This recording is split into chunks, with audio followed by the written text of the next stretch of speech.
ماں باپ کی عزتوں کو قربان کر کے بسائے جانے والے گھر کبھی پائیدار نہیں ہوتے۔ نیلم کے نظریات بالکل پختہ اور کسی پتھر پر لکیر کی مانند تھے، چاہے ان عزتوں کا خراج ساری زندگی ہی دینا پڑے۔ ایک ناپسندیدہ شخص کو ساری زندگی کے لیے اپنے اوپر مسلط کرنا بھی تو آسان نہیں ہوتا۔ بختیار نے اور تیزی کے ساتھ پیکنگ کرنی شروع کر دی تھی۔ مجھے تو صرف اتنا پتہ ہے بختیار، جن بیٹیوں کے تعاقب میں ماں باپ کی دعائیں ہوں، ان کی قسمت میں اللہ نے کوئی آزمائش نہ لکھی ہو تو ان کے گھر بس ہی جاتے ہیں۔ دل کا سکون اور عزت و احترام کی رضا بہت قیمتی اور انمول چیزیں ہیں، جن کا احساس انسان کو زندگی گزارنے کے بعد ہی پتہ چلتا ہے۔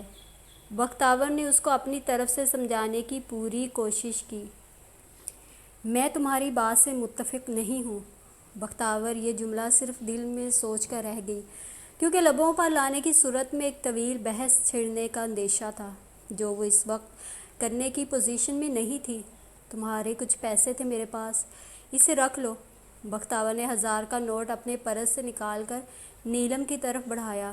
یار، اتنی جلدی کس بات کی ہے؟ واپس آ کر دینا۔ نیلم نے بے تکلفی سے کہا تو وہ بے بس انداز میں بولی، میں اپنے سر پر کوئی بھی بوجھ لے کر نہیں جانا چاہتی، اور قرض تو جتنی جلدی لوٹا دیا جائے اچھا ہوتا ہے۔ اس نے اپنی پیکنگ مکمل کر لی تھی۔ تم تو ایسے سارے معاملات کلیئر کر کے جا رہی ہو جیسے خدا نخواستہ واپس آنے کا کوئی ارادہ نہ ہو۔ نیلم کی بات پر اس کا دل بری طرح سے دھڑکا۔ ایسا ہو بھی تو سکتا ہے۔ بختیار کے ذو معنی انداز پر وہ چونکی۔ کیا مطلب ہے تمہارا؟ نیلم ٹھیک ٹھاک الجھن کا شکار ہوئی۔ میرے بابا کا کچھ پتہ نہیں، فیصل کے ساتھ نکاح کرنے کے بعد ہاتھ پکڑ کر اسی وقت رخصت بھی کر دیں۔ بختیار نے ہلکے پھلکے انداز میں اسے ڈرایا۔ اللہ نہ کرے یار، اس کمرے میں تو میں تمہارے بغیر رہنے کا تصور بھی نہیں کر سکتی۔ نیلم کے لہجے کی بے ساختگی اور محبت کسی بھی قسم کے شک و شبے سے بالا تر تھی۔ بختیار کو اپنے دل میں تعصب کا دھواں سا اٹھتا ہوا محسوس ہوا۔ پاؤں میں ایک ان دیکھی سی زنجیر آ کر لپٹ گئی۔ اگر واقعی بابا نے مجھے واپس نہ آنے دیا تو؟ بختیار نے کسی خیال سے الجھ کر اپنی بہترین دوست کا پیارا سا معصوم چہرہ دیکھا۔ پلیز بختیار، آدھی رات کو ایسی خوفناک باتیں تو مت کرو، میرا تو ابھی سے سوچ کر ہی دم گھٹنے لگا ہے۔ نیلم نے برا سا منہ بنا کر اس سے درخواست کی تو وہ دھیرے سے ہنس دی۔ چلو اب خاموشی سے سو جاؤ، صبح تم نے اتنا لمبا سفر بھی کرنا ہے۔ نیلم نے محبت سے لبریز لہجے میں اسے یاد دلایا تو اس کے چہرے سے ایک دم ہی مسکراہٹ غائب ہوئی۔ وہ ہلکا سا جھجک کر بولی، نیلم پلیز آج کی رات سونے کا مت کہو، میں آج تم سے بہت سی باتیں کرنا چاہتی ہوں۔ یار، باتوں کے لیے تو ساری زندگی پڑی ہے، صبح پروفیسر منصور کا ٹیسٹ بھی ہے، تم تو جان چھڑا کر جا رہی ہو۔ نیلم نے اٹھ کر کمرے میں پھیلی چیزوں کو سمیٹا۔ جو ٹیسٹ اور امتحان میں دینے جا رہی ہوں، دعا کرو اللہ ایسی آزمائش میں کسی کو نہ ڈالے۔ وہ اداس ہوئی۔ تم پریشان مت ہو، مجھے یقین ہے فیصل بہت اچھا لڑکا ہوگا۔ والدین اپنے بچوں کے لیے کبھی غلط فیصلہ نہیں کرتے۔ نیلم نے اسے مطمئن کرنے کی کوشش کی تو وہ مزید پریشان ہو گئی۔ جب والدین نے اپنے سروں پر نام نہاد عزتوں اور انا کے بھاری بھرکم گٹھر اٹھا رکھے ہوں تو اس وقت انہیں اولاد کے دل کی خوشی سے زیادہ اپنی بات منوانے کی دھن ہوتی ہے، اور ایسے عالم میں کیے جانے والے فیصلے ضروری نہیں خوشگوار ہی ہوں۔ نیلم کو محسوس ہوا کہ وہ ابھی تک بدگمان تھی۔ اچھا فضول مت بولو، کل کو یہی سب کچھ تم اپنی اولاد کے ساتھ بھی کر رہی ہوں گی۔ بختیار نے دانستہ ہلکا پھلکا انداز اپنایا۔ میں اپنی اولاد سے جینے کا حق نہیں چھینوں گی، وہ ناراض انداز سے گویا ہوئی۔ وقت سے پہلے بڑے بڑے دعوے نہیں کرتے، کیونکہ تقدیر کا ہاتھ بہت بے رحم ہوتا ہے۔ بعض دفعہ انسان اپنے ہی کہے گئے جملوں اور لفظوں کے شکنجے میں ایسا پھنستا ہے کہ ساری زندگی باہر نکلنے کا راستہ نہیں ملتا۔ نیلم نے سنجیدگی سے اسے سمجھانے کی کوشش کی۔ کون جیتا ہے تیری زلف کے سر ہونے تک؟ بختیار پر اس کی بات کا کوئی اثر نہیں ہوا۔ اچھا، اب منہ پر انگلی رکھو اور خاموشی سے سو جاؤ۔ نیلم کے لہجے میں ہلکی سی برہمی چھلکی اور اس نے جلدی سے کمرے کی لائٹ بند کر دی۔ سوچ لو، آج میرا منہ بند کروانے کی بڑی بھاری قیمت ادا کرنا پڑے گی تمہیں۔ بختیور نے شرارت سے اسے چھیڑا۔ مطلب کیا ہے تمہارا؟ وہ رات کے اندھیرے میں اس کے چہرے کے تاثرات تو نہیں دیکھ سکتی تھی، لیکن اتنا اندازہ ضرور تھا کہ وہ اس وقت بالکل بھی سنجیدہ نہیں تھی۔ ساری زندگی اس بات پر پچھتاؤ گی کہ آج کی رات میرا منہ کیوں بند کروایا تھا؟ بختیور کی آواز میں چھپی پوری سراریت نیلم کو اچھی خاصی الجھن میں مبتلا کر گئی۔ لگتا ہے فیصل سے شادی کے فیصلے نے تمہارے دماغ پر اثر کر دیا ہے۔ نیلم نے اپنا تکیہ درست کرتے ہوئے اسے چھیڑا۔ دماغ پر نہیں، دل پر۔ آج کل تو دماغ کام ہی نہیں کرتا۔ وہ بے وجہ ہنسی۔ بس چپ ہو جاؤ، نیلم نے محبت بھرے لہجے میں اسے ڈانٹا اور لحاف اوڑھ لیا، اور پھر آنے والے اگلے کئی سالوں تک وہ اس بات پر پچھتاتی رہی کہ کاش اس نے بختیور کو اس رات زبردستی چپ نہ کروایا ہوتا تو شاید اس کی قسمت میں لکھی سیاہی کو مزید گہرا کرنے میں اس کا نام نہ ہوتا۔ ارسم نے مجھ سے جھوٹ کیوں بولا؟ پچھلے 4 گھنٹوں سے اسی سوچ نے وریدہ کو کئی گھنٹے رلایا تھا۔ وہ جب بھی آنکھیں بند کرتی تو ارسم اور زرش کے ہنستے مسکراتے چہرے اس کے سامنے آ جاتے اور اس کا دل کا سارا سکون غارت ہو جاتا۔ وہ تو کہتا تھا کہ اس کا زرش سے کوئی رابطہ نہیں، لیکن دونوں کے درمیان موجود بے تکلفی تو بتا رہی تھی کہ یہ رابطہ تو کبھی منقطع ہی نہیں ہوا تھا۔ وہ ننگے پاؤں باہر نکل آئی تھی۔ لاؤنج کا دروازہ کھول کر اس نے لان میں قدم رکھا۔ رات کے 12 بج رہے تھے اور سردیوں کی اس رات میں ہو کا عالم تھا۔ ایک بے چینی اور بے قراری نے وریدہ کے وجود کا حصار کر رکھا تھا۔ میرا تو دعویٰ تھا کہ ساری دنیا مجھ سے جھوٹ بول سکتی ہے، لیکن ارسم نہیں۔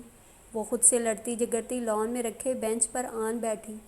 کچھ دن کے بعد اس کے سالانہ ایگزام شروع ہونے والے تھے اور اسٹڈی سے اس کی طبیعت اچانک ہی اچاٹ ہو گئی تھی۔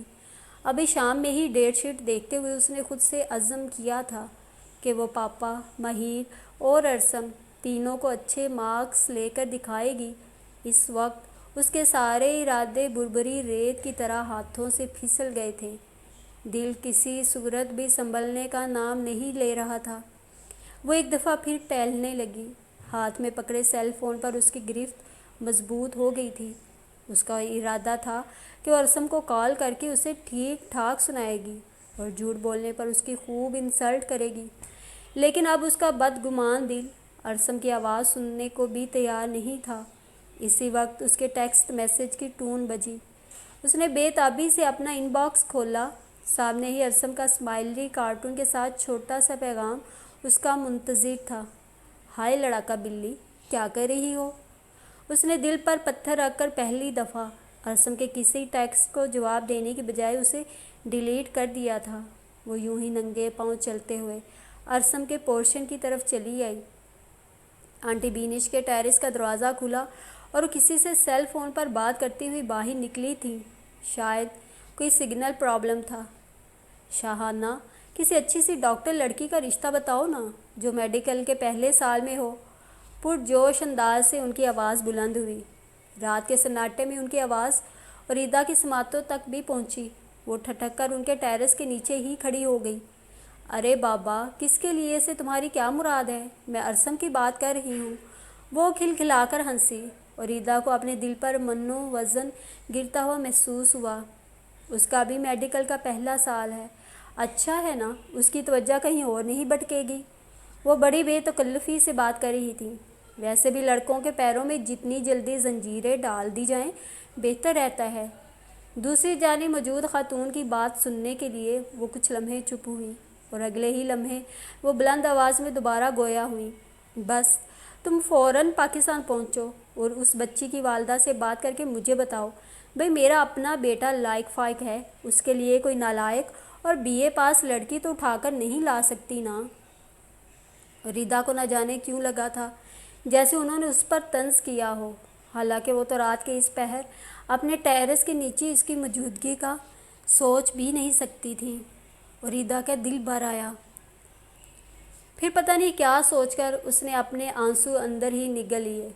مجھے اب نہیں رونا، بس سردیوں کی اس رات ننگے پاؤں لان کی گھاس پر چلتے ہوئے پہلی دفعہ اریدا نے کوئی عہد اپنے آپ سے کیا تھا، مجھے کسی سے محبت کی بھیک بھی نہیں مانگنی۔ دوسرا وعدہ بھی اس نے اپنے آپ سے بہت دل سے کیا تھا۔ وہ اب خاموشی سے لان میں رکھی کرسیوں میں سے ایک پر بیٹھ گئی۔ وہ خود احتسابی کی ایک ایسی کڑی رات تھی جس کے بعد اریدا کو ایک نئی شکل کے ساتھ دنیا والوں کا سامنا کرنا تھا۔ آسمان سے گرتی شبنم نے اس کے دل پر لگی بہت سی کائی کو صاف کر دیا تھا۔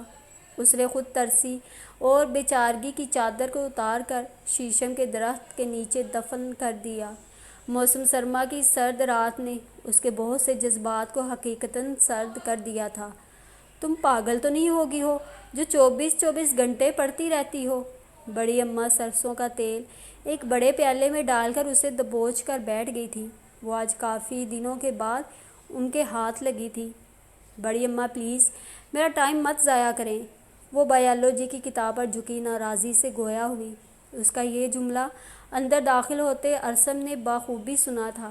وہ پچھلے 15 دن سے اس سے دل ہی دل میں خفا تھا، کیونکہ اریدا کا سیل فون اتنے دن سے پاورڈ آف تھا اور گھر کے PTCL فون پر پڑھائی کرنے کا بہانہ کر کے وہ 2 منٹ کے بعد ہی غائب ہو جاتی تھی۔ بڑی اماں یہ بالکل ٹھیک کہہ رہی ہے، اس کا ٹائم ضائع مت کریں، اس نے بورڈ میں ٹاپ کرنا ہے۔ وہ جتاتے ہوئے لہجے میں بولتا ہوا اس کے بالکل سامنے آن بیٹھا تھا۔ اریدا نے اپنی نظریں کارپیٹ کے ڈیزائن پر جما لیں۔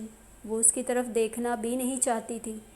جس طرح یہ پاگلوں کی طرح دن رات کتابوں میں سر دیے بیٹھی رہتی ہے، مجھے تو لگتا ہے اس دفعہ واقعی ہی پوزیشن لے لے گی، بڑی اماں نے خلوص دل سے کہا تھا۔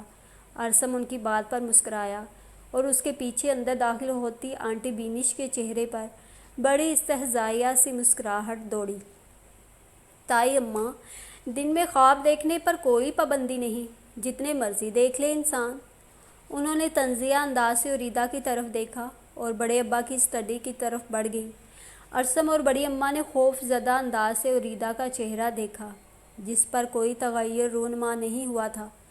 وہ اسپاٹ چہرے کے ساتھ اپنی کتاب پر جھکی ہوئی تھی۔ ایسا لگ رہا تھا جیسے اس نے آنٹی بینش کی بات کو سنا ہی نہ ہو۔ ارسم کو پہلی دفعہ کچھ عجیب ہونے کا احساس ہوا۔ وہ بڑے ابا سے مل کر اس کے کمرے میں آیا تو وہ اپنی کتابوں میں گم تھی۔ اس نے ایک سرسری سی نگاہ ارسم پر ڈالی تھی۔ وہ خاموشی سے اس کے پاس ہی کارپیٹ پر بیٹھ گیا۔ اریدا نے سر اٹھا کر اس کی طرف نہیں دیکھا تھا۔ تم کچھ بدلی سی ہو یا مجھے ہی لگ رہی ہو؟ ارسم نے محتاط انداز سے پوچھا۔ ہاں، بڑی اماں نے آئل بھی تو بہت زیادہ لگا دیا ہے بالوں میں، مجھے تو خود اپنی شکل بہت عجیب سی لگ رہی ہے۔ وہ جلدی سے اٹھ کر ڈریسنگ کے شیشے کے سامنے آن کھڑی ہوئی۔ ارسم جھنجھلا سا گیا۔ میں تمہارے ظاہری حلیے کی بات نہیں کر رہا ہوں اریدا۔ اس کی جھنجھلاہٹ پر اریدا نے سنجیدگی سے نظر اٹھا کر اس کی طرف دیکھا۔ وہ اسے اپنے سے دور فاصلے پر کھڑا نظر آیا۔ اچھا، پھر کس چیز کی بات کر رہے ہو؟ اسے پہلی دفعہ احساس ہوا تھا کہ جان بوجھ کر انجان بننے میں بھی بڑا لطف ہوتا ہے۔ تم 15 دن سے مجھ سے بات کیوں نہیں کر رہی ہو؟ اس نے دو ٹوک انداز میں پوچھا۔ اس لیے کہ میرے ایگزام سر پر ہیں اور مجھے اچھے مارکس لینے ہیں۔ اس نے حتی الامکان اپنے لہجے کو سادہ رکھنے کی کوشش کی۔ تمہارے ایگزام مجھ سے زیادہ اہم ہیں۔ وہ گہری نظروں سے اس کی طرف دیکھتے ہوئے اسے ایک نئے امتحان میں ڈال گیا۔ اس وقت میرے لیے سب سے زیادہ اہم میرے پیپرز ہی ہیں۔ اس نے اب نگاہیں چرانے کا طریقہ اچھی طرح سیکھ لیا تھا۔ اٹس اوکے، اس کا مطلب ہے میں غلط موقع پر آ گیا ہوں۔ تمہیں اپنی اسٹڈی پر فوکس کرنا چاہیے۔ وہ جلدی سے اٹھا اور کمرے کے دروازے کی طرف بڑھا۔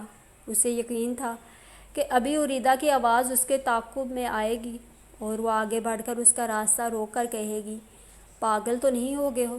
تم سے زیادہ اہم تو میرے لیے دنیا میں کوئی چیز نہیں ہو سکتی۔ لیکن اس دفعہ حیران ہونے کی باری ارسم کی تھی۔ اس نے اپنے پیچھے ایک بھید بری خاموشی کے طوفان کو پوری قوت کے ساتھ محسوس کیا۔ کمرے کا دروازہ بند کرتے ہوئے ارسم نے یوں ہی نظر اٹھا کر دیکھا۔ وہ کیلکولیٹر پر جھکی بڑی لاپرواہی سے اپنے کام میں مصروف ہو چکی تھی، جیسے ارسم کے آنے یا جانے کا اس پر کوئی فرق نہ پڑا ہو۔ ارسم کے دل میں چھن سے کوئی چیز ٹوٹی۔ اسے پہلی دفعہ لگا کہ ہواؤں نے اپنا رخ بدل لیا ہے۔ تم بہت انرجیٹک ہو شانزے۔ وہ ایک ایڈ کانسیپٹ بنا کر ماہر کے پاس پہنچی۔ تو اس نے سلائیڈ پر ایک نظر ڈالتے ہی محسوس کر لیا تھا کہ اس لڑکی کے اندر تخلیقی صلاحیتوں کا ایک سمندر آباد ہے۔ ضرورت صرف اس کے آگے بند باندھ کر اسے بہتر راستہ دینے کی تھی۔ حالانکہ میں نے زندگی میں یہ کام کرنے کا کبھی نہیں سوچا تھا۔ شانزے کی ماہر کے ساتھ اچھی انڈرسٹینڈنگ ہو چکی تھی۔ وہ دونوں اکثر پہلی ملاقات پر ہونے والی غلط فہمی کو انجوائے بھی کرتے تھے۔ شانزے کو بہت جلد احساس ہو گیا تھا کہ وہ ہمدرد طبیعت کا حامل، ایک دوستانہ مزاج رکھنے والا بہت اچھا لڑکا ہے۔ ڈونٹ وری، میں نے بھی کبھی نہیں سوچا تھا کہ کبھی پاکستان جاؤں گا اور وہاں جا کر ایسے ایجنسی کھول کر بیٹھ جاؤں گا۔ ماہر نے کافی کا آرڈر دیتے ہوئے مسکرا کر اس کی معلومات میں اضافہ کیا۔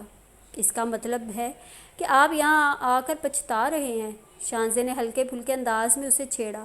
ہرگز نہیں، میں اپنے پاپا کی خواہش پر یہاں آیا ہوں، اور اگر وہ مجھے افغانستان بھی بھجوا دیتے تو میں ان کے سامنے اف نہ کرتا۔ شانزے کو اس کے اپنے باپ سے محبت بہت حیران کرتی تھی۔ آپ کے پاپا بہت لکی ہیں کہ انہیں آپ جیسی اولاد ملی۔ شانزے نے کھلے دل سے اسے سراہا۔ ایک بات کہوں شانزے، برا تو نہیں مانو گی؟ ماہر کی بات پر اس نے سوالیہ نگاہوں سے اس کا بے غرض چہرہ دیکھا۔ زندگی میں اس نے ابھی تک سرمد اور رباب کے بعد یہ تیسرا چہرہ دیکھا تھا جس پر ڈھونڈنے سے بھی اسے ریاکاری نظر نہیں آتی تھی۔ تمہارے بابا کی تو ڈیتھ ہو گئی، لیکن ماما تو زندہ ہے نا، تمہیں ان کو تلاش کرنا چاہیے۔ ماہر کی بات پر اسے دھچکا سا لگا۔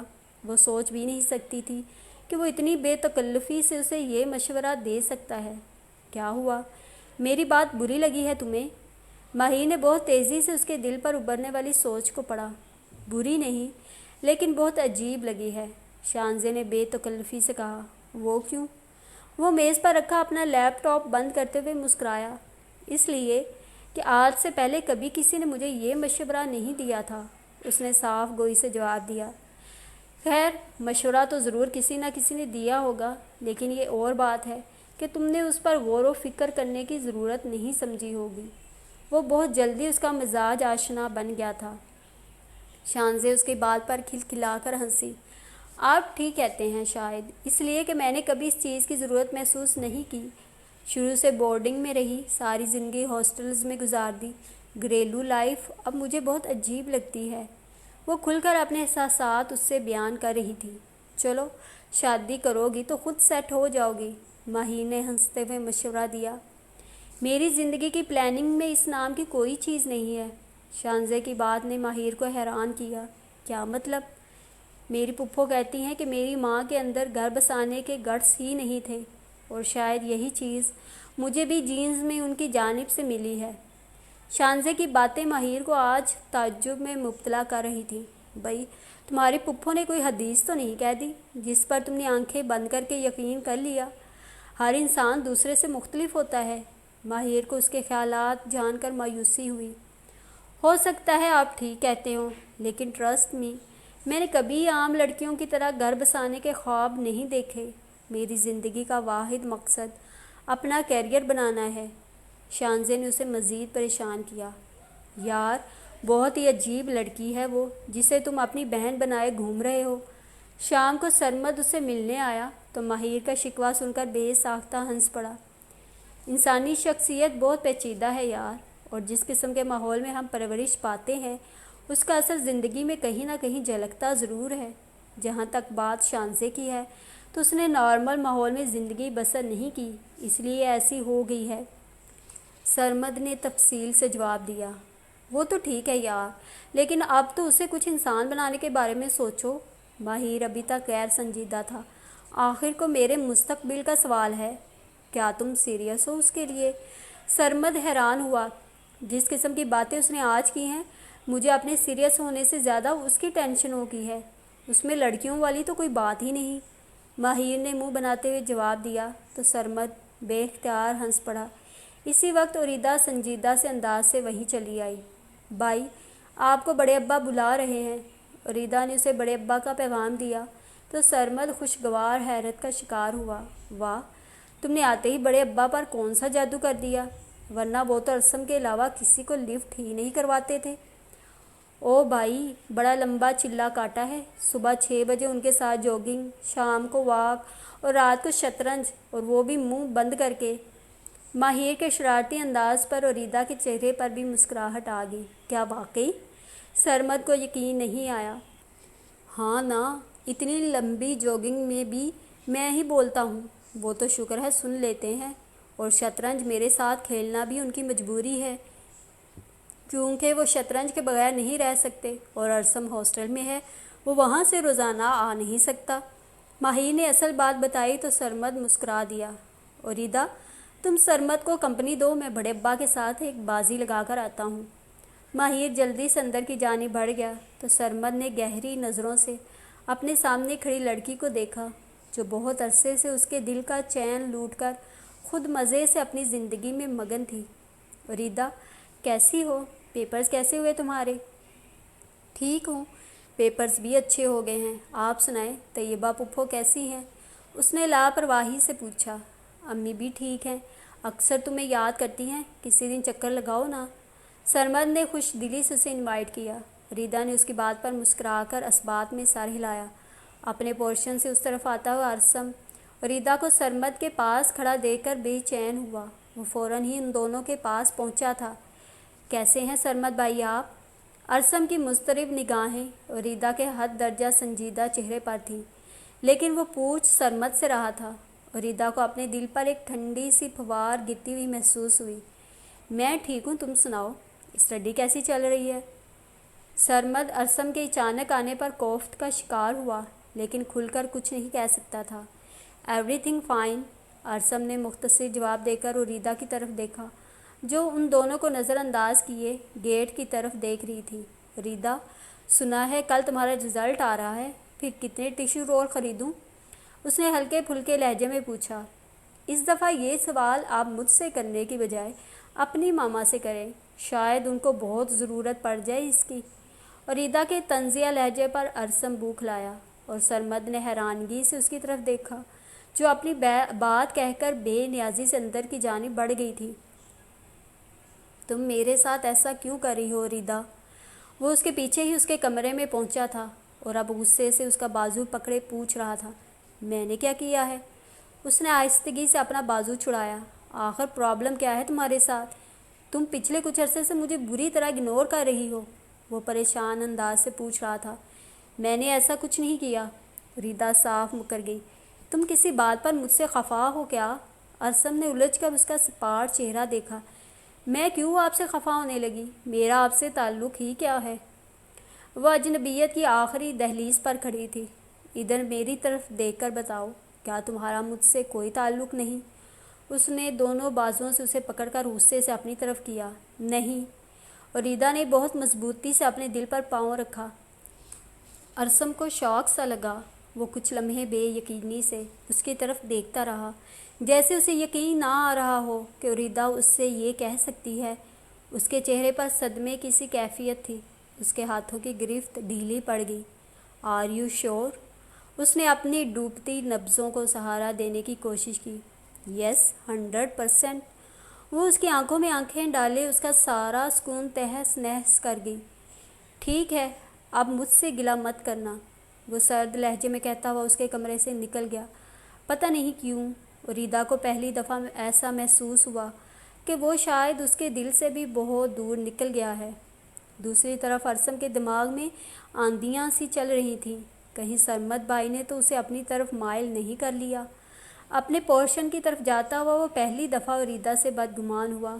تبھی تو وہ میرے کہنے کے باوجود ان سے بات کرنے سے باز نہیں آتی، اور اب تو اس کا رویہ مجھ سے بھی بدل گیا ہے۔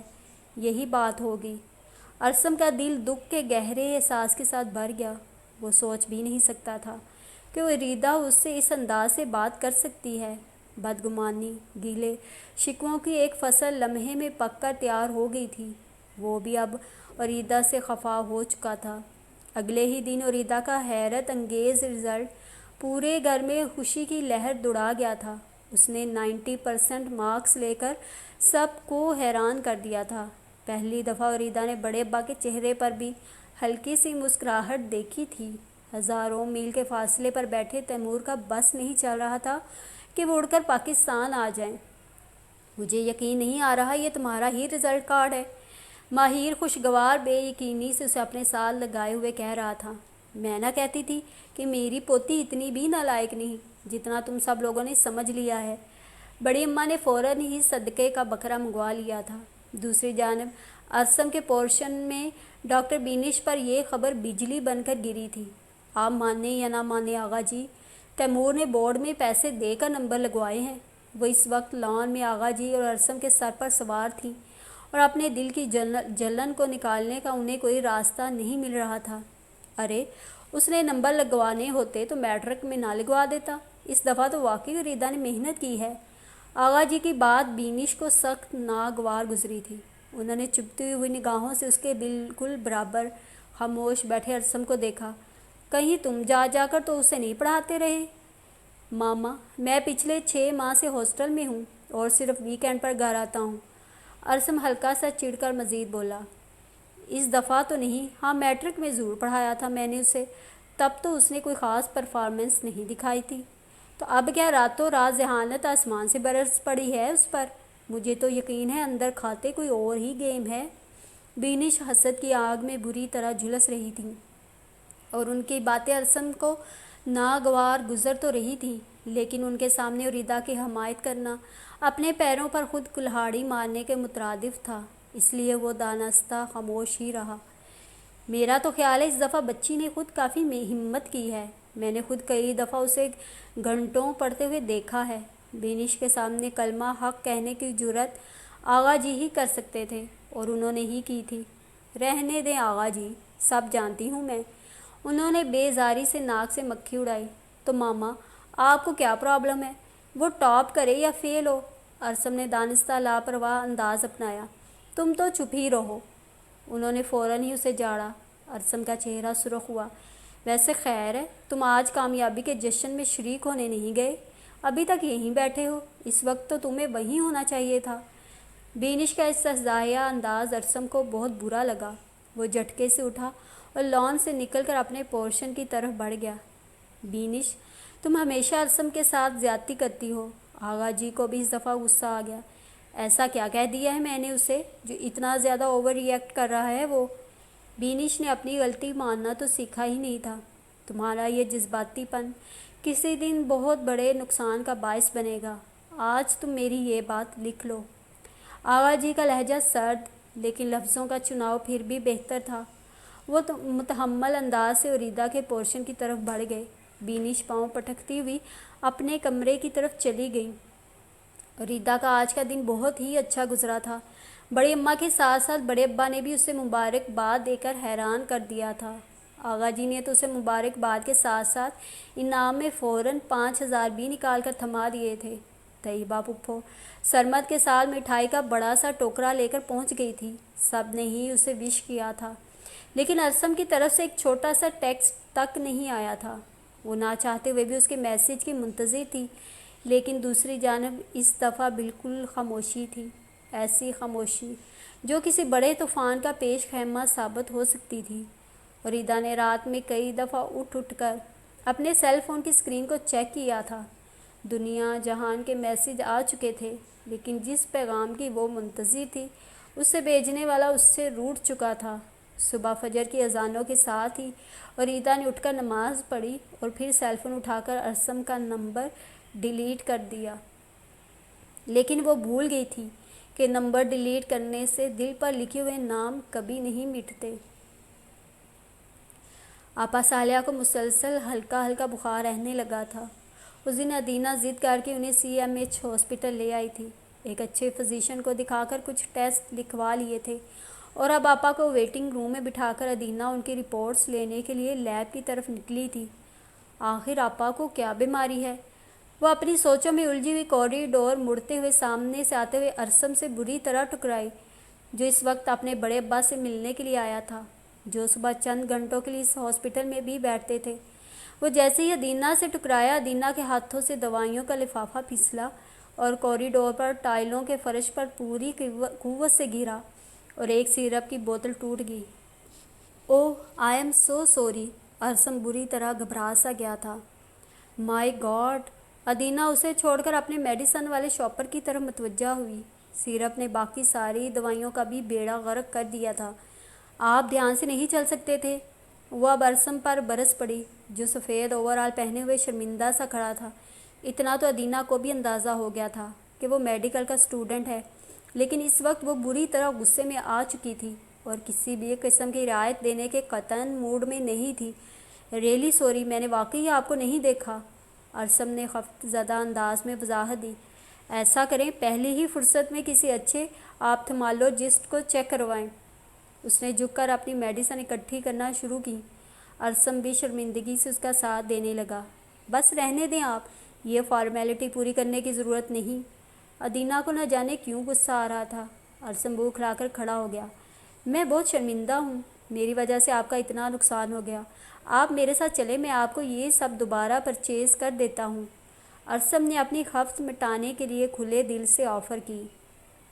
ایسا کریں، آپ او پی ڈی کے باہر چلے جائیں، وہاں بہت سے مستحق لوگ بیٹھے ہیں، ان میں سے کسی کی مدد کر دیں، آپ کو زیادہ ثواب ہوگا۔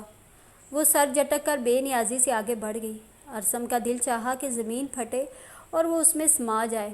آپا صالحہ کی ساری رپورٹس مل چکی تھیں اور اب ایک دفعہ ان کے فزیشین ڈاکٹر کو دکھا چکی تھی، لیکن انہوں نے ایک رپورٹ ڈاکٹر جلال الدین کو دکھانے کا مشورہ دیا تھا، جن کا کلینک دوسری جانب تھا، جبکہ آپا کی حالت ایسی نہیں تھی کہ وہ انہیں لے کر جگہ جگہ پھر سکے۔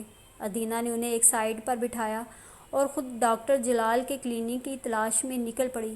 2-4 لوگوں سے پوچھ کر وہ وہاں تک پہنچ تو گئی تھی، لیکن ان کا ویٹنگ روم مریضوں سے بھرا ہوا تھا۔ جیسے جیسے وقت گزر رہا تھا، ادینہ کی آنکھوں میں تشویش کی لہر بڑھتی ہی جا رہی تھی۔ اسی وقت ڈاکٹر جلال کے کلینک کا دروازہ کھلا اور اندر سے ارسم بڑے مصروف انداز سے باہر نکلا۔ اپنے سامنے کھڑی ادینہ کو دیکھ کر ٹھٹکا۔ آپ نے ڈاکٹر جلال سے ملنا ہے کیا؟ اس کے منہ سے پھسلا۔ ادینہ نے اس بات میں سر ہلایا، وہ بھی اسے پہچان چکی تھی۔ اگر آپ مائنڈ نہ کریں تو میں آپ کو ملوا سکتا ہوں۔ ارسم کی بات پر ادینہ کے حلق سے ایک پرسکون سی سانس خارج ہوئی۔ جی ضرور۔ اس نے اپنا سارا غصہ اور انا ایک سائیڈ پر رکھی۔ ویسے بھی اتنی سی دیر میں اسے اندازہ ہو چکا تھا کہ سارا قصور اس کا نہیں تھا۔ وہ خود بھی تو آنکھیں بند کیے ہوا کے گھوڑے پر سوار تھی، اس لیے اس کے ساتھ ٹکرا گئی تھی۔ آ جائیں۔ ارسم نے بے تکلفی سے اسے اشارہ کیا۔ وہ ہلکا سا جھجک کر اس کے پیچھے ہی ڈاکٹر کے کمرے میں داخل ہوئی۔ سامنے بڑی پروقار سی شخصیت کے حامل ڈاکٹر جلال کو دیکھ کر ادینہ کو عجیب سا احساس ہوا۔ وہ بھی ارسم کے ساتھ ایک لڑکی کو دیکھ کر ہلکا سا چونکے۔ بڑے ابا، یہ میری ایک کلاس فیلو کی کزن ہیں، شاید کچھ کنسلٹیشن کی ضرورت ہے انہیں۔ وہ بے تکلفی سے بولتا ہوا ادینہ کو سخت حیران کر گیا۔ وہ تو سوچ بھی نہیں سکتی تھی کہ اس لڑکے کا سامنے بیٹھے ایک موسٹ سینئر ڈاکٹر کے ساتھ ایسا بھی رشتہ ہو سکتا ہے۔ جی، یہ ایک رپورٹ چیک کروانی تھی، مجھے ڈاکٹر جواد نے آپ کے پاس بھیجا ہے۔ ادینہ نے جھٹ سے آپا صالحہ کی ایک رپورٹ ان کی طرف بڑھائی۔ انہوں نے میز پر رکھا ایک نفیس سا چشمہ اٹھا کر آنکھوں پر لگایا اور ادینہ کو بیٹھنے کا اشارہ کیا۔ پیشنٹ خود کہاں ہیں؟ انہوں نے بغور رپورٹ کا جائزہ لے کر ادینہ کی طرف دیکھا، جو اس وقت کچھ پریشان سی دکھائی دے رہی تھی۔ جی، وہ ڈاکٹر جواد کے کلینک میں ہیں، انہیں ٹمپریچر تھا اس لیے یہاں نہیں آئیں۔ ادینہ نے فوراً ہی وضاحت دی۔ ٹھیک ہے، میں نے کچھ مزید ٹیسٹ لکھ دیے ہیں، بہتر ہے کہ آپ شوکت خانم سے کروا لیں اور انہیں کسی اچھے انکولوجسٹ کو دکھائیں۔ ڈاکٹر جلال کی بات پر ادینہ کے پیروں سے زمین نکلی۔ ڈاکٹر صاحب، کیا کوئی خطرے کی بات ہے؟ ادینہ نے بوکھلا کر پوچھا۔ دیکھیں بیٹا، شوکت خانم کی رپورٹ سے پہلے میں کچھ کہنا مناسب نہیں سمجھتا۔ بہتر ہوگا کہ آپ ٹیسٹ کروا کر ایک دفعہ چیک کروا لیں، پھر آگے کچھ بات ہو سکے گی۔ ڈاکٹر جلال کے لہجے کی سنجیدگی پر ادینہ کا دل کسی انہونی کے احساس سے دھڑکا۔ اس نے اپنے حلق میں موجود آنسوؤں کے گولے کو بمشکل نگلا اور سر ہلاتی ہوئی اٹھی۔ ارسم بھی اس کے پیچھے لپکا۔ سنیں، اگر آپ کہتی ہیں تو میرے ایک فرینڈ کے فادر شوکت خانم میں ہیں، میں وہاں بھی آپ کی ہیلپ کر سکتا ہوں۔ ادینہ نے پہلی دفعہ رک کر اس مہربان سی شخصیت کے حامل لڑکے کو دیکھا۔ اسے پہلی دفعہ یہ احساس ہوا جیسے اللہ نے اسے غیبی مدد کے طور پر اس کے پاس بھیجا ہو۔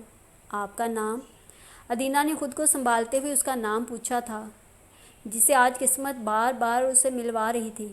ارسم جاوید، میں میڈیکل کا اسٹوڈنٹ ہوں. ابھی آپ جن کے پاس گئی تھیں یہ میرے بڑے ابا ہیں اور میری مدر بہت اچھی گائناکولوجسٹ ہیں. وہ بڑی سنجیدگی سے اپنا تعارف کروا رہا تھا. مجھے ادینہ احمد کہتے ہیں. کچھ ماہ پہلے میں بھی میڈیکل کی اسٹوڈنٹ تھی لیکن پھر کچھ وجوہات کی بنا پر چھوڑ دیا. اب نیکسٹ ایئر دوبارہ ایڈمیشن لوں گی. ادینہ نے بھی تعارف کی رسم نبھائی تو وہ چونک گیا. وہ دونوں چھوٹی چھوٹی باتیں کرتے ہوئے اس جانب بڑھنے لگے جہاں آپا صالحہ موجود تھی. ادینہ کو کسی لڑکے کے ساتھ باتیں کرتے ہوئے آتا دیکھ کر آپا صالحہ ہلکی سی کوفت کا شکار ہوئی. وہ اسے لے کر سیدھی انہی کے پاس آئی تھی. آپا صالحہ کو اپنا سر ہلکا ہلکا سا گھومتا ہوا محسوس ہوا. امی، یہ ارسم ہیں، میڈیکل اسٹوڈنٹ ہیں. ان کے بڑے ابا کو آپ کی رپورٹس چیک کروائی ہیں میں نے، وہ بہت اچھے فزیشین ہیں. ادینہ نے آپا صالحہ کے چہرے پر پھیلی ناگواری کو محسوس کرتے ہوئے ہی فوراً تعارف کروایا. السلام علیکم آنٹی. آپا صالحہ نے چونک کر سامنے کھڑے لڑکے کی آنکھوں کو دیکھا. اس کی آنکھوں کی ساخت اور شباہت انہیں کسی سے ملتی ہوئی محسوس ہوئی. انہوں نے صرف سر ہلا کر اس کے سلام کا جواب دیا تھا. ادینہ، گھر کب چلنا ہے؟ آپا صالحہ کو اپنی رپورٹ سے کوئی دلچسپی نہیں تھی. چلتے ہیں امی، لیکن آپ کے ابھی کچھ اور ٹیسٹ بھی ہوں گے. ادینہ نے محتاط انداز میں انہیں آگاہ کیا. وہ کہاں ہوں گے؟ آپا صالحہ کوفت کا شکار ہوئیں. اس کے لیے ہمیں لاہور میں شوکت خانم ہاسپٹل جانا ہوگا. ادینہ کی بات پر آپا صالحہ کے چہرے کی رنگت متغیر ہوئی. کیا ابھی؟ نہیں آنٹی، ابھی نہیں. وہ ادینہ کے بولنے سے پہلے ہی گویا ہوا. تو کب؟ وہ اچھی خاصی پریشان ہوئی. میں ایک پروفیسر صاحب سے وہاں ٹائم لے لوں، آپ لوگ تب جائیے گا. وہ میرے بہت اچھے دوست کے فادر ہیں.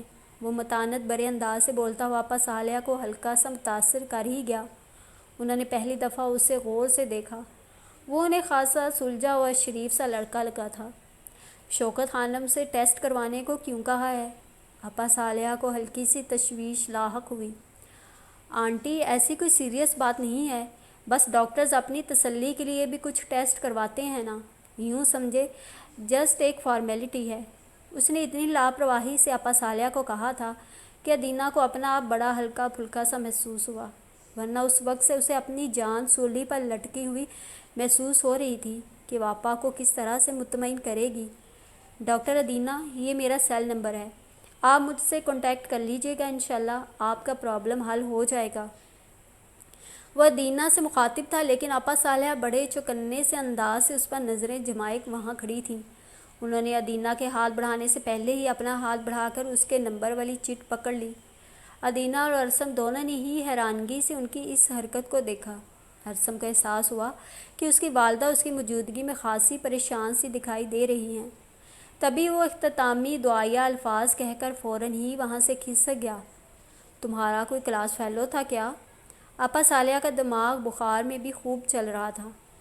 ہاں، ادینہ نے مصلحتاً ان سے جھوٹ بولا تو وہ ایک دم چپ سی کر گئیں. میڈیکل کے پہلے سال میں ہے کیا؟ جی، ادینہ نے بھی تکا لگا کر جواب دیا. ورنہ اتنے سوال و جواب کی تو نوبت ہی نہیں آئی تھی ارسم سے. تم نے بلایا تھا اسے یا وہ خود ہی آیا تھا یہاں؟ آپا صالحہ کی نہ جانے کیوں تسلی نہیں ہو پا رہی تھی. میں نے بلایا ہوتا تو میرے پاس پہلے سے اس کا سیل نمبر ہوتا، وہ اس وقت آپ کے سامنے نہ دے رہا ہوتا. ادینہ کے لہجے میں موجود بیزاری کو محسوس کر کے آپا صالحہ ایک دم ہی چپ کر گئیں. ادینہ کی بات میں دم تو تھا، اچھا لڑکا تھا. آپا صالحہ کے مثبت کمنٹس پر ادینہ حیرانگی کے اظہار کے طور پر چلتے چلتے رکی. آپا صالحہ نے تعجب انگیز نگاہوں سے اس کی طرف دیکھا. کیا ہوا؟ کچھ نہیں، کبھی کبھی آپ بہت عجیب باتیں کر جاتی ہیں. ادینہ نے ہاسپٹل کے مین گیٹ کی طرف جاتے ہوئے برا سا منہ بنایا. آپا صالحہ اس کے ناک چڑھانے پر نہ چاہتے ہوئے بھی مسکرا دیں، لیکن اس دفعہ وہ خاموش رہیں. ارسم کی آنکھوں نے انہیں الجھن میں ڈال رکھا تھا. نیلم تو کبھی سوچ بھی نہیں سکتی تھی کہ اس رات کے بعد نکلنے والا سورج اس کے لیے مصائب، پریشانیوں اور صدمات کا ایک لامحدود سا طوفان لیے طلوع ہوگا. صبح اس نے ڈپارٹمنٹ جاتے ہوئے بختاور کو نہیں اٹھایا تھا. اسے معلوم تھا کہ اسے شام کو اپنے پیرنٹس کے ساتھ جانا ہے. وہ معمول کے مطابق اپنی کلاسز لینے کے لیے نکل کھڑی ہوئی تھی. دوپہر کو 2 بجے جب وہ کیمپس سے ہاسٹل پہنچی تو کمرے کے دروازے کے باہر ایک چھوٹی سی چٹ لگی ہوئی تھی جس پر بختاور نے بڑی عجلت میں ایک فقرہ لکھا ہوا تھا. میں جا رہی ہوں، تم اپنا بہت سا خیال رکھنا۔ نیلم کو یہ جملہ پڑھ کر عجیب سا احساس ہوا۔ وہ اپنے کمرے کا دروازہ کھول کر اندر داخل ہوئی۔ اسے بختیور کے بغیر کمرہ کاٹ کھانے کو دوڑ رہا تھا۔ وہ خاموشی سے اپنے بیڈ پر بیٹھ گئی۔ نہ جانے کیوں آج کھانا کھانے کو بھی دل نہیں کر رہا تھا۔ وہ کمبل اوڑھ کر لیٹ گئی۔ نہ جانے کب اس کی آنکھ لگ گئی۔ شام 5 بجے کسی نے اس کا دروازہ بجا کر اسے گیسٹ کے آنے کی اطلاع دی۔ بختیور کے پیرنٹس آئے ہیں اسے لینے۔ ساتھ والے کمرے کی فاخرہ اسے اطلاع دے کر آگے بڑھ گئی۔ بختیور کو لینے؟ نیلم کا دماغ بک کر کے اڑا، لیکن وہ تو شاید دوپہر میں ہی چلی گئی تھی۔ نیلم نے جلدی جلدی چپل پہنی اور تیزی سے سیڑھیاں اتر کر گیٹ کے پاس بنے گیسٹ روم میں پہنچی، جہاں بختیور کے والدین کھڑے اس کا انتظار کر رہے تھے۔ اسے اکیلا آتے دیکھ کر دونوں نے ایک دوسرے کی طرف پریشانی سے دیکھا۔ بیٹا بختیور کہاں ہے؟ ہم لوگ اسے لینے آئے ہیں۔ اس کی والدہ نے فکر مند انداز سے نیلم کا خاص باختہ چہرہ دیکھا۔ آنٹی میں تو کیمپس گئی ہوئی تھی، واپس آئی تو بختیور یہ چٹ دروازے پر لگا کر جا چکی تھی۔ میں سمجھی آپ لوگوں کے ساتھ گئی ہے۔ نیلم نے منہ کھلا کر انہیں اطلاع دی۔ اس کے منہ سے نکلنے والی اس فقرے کو سن کر بختیور کے والدین کا دماغ بک کر کے اڑا۔ کون سی چٹ؟ بختیور کی والدہ نے نیلم کے ہاتھ سے جھپٹا مار کر کاغذ کا ٹکڑا چھینا۔ وہ پھٹی پھٹی نگاہوں سے اس کی طرف دیکھ رہی تھی۔ وہ اپنی بیٹی کی ہینڈ رائٹنگ کو بہت اچھی طرح پہچانتی تھی۔ یہ بختیور کی ہی لکھائی تھی۔ اس کا مطلب ہے تمہاری بیٹی اس خبیث لڑکے کے ساتھ نکل گئی ہے۔ بختیور کے والد بولے نہیں، پھنکارے تھے۔ ان کی آنکھوں سے چنگاریاں سی نکل رہی تھیں۔ ایسا لگتا تھا جیسے وہ نیلم کو بھی کھڑے کھڑے جلا کر بھسم کر ڈالیں گے۔ وہ اسی ہاشم کے ساتھ گئی ہے نا؟ بختیور کی والدہ صدمے سے بھرے انداز سے گویا ہوئیں۔ نیلم کو پہلی دفعہ اپنے پیروں کے نیچے سے زمین کھسکتی ہوئی محسوس ہوئی۔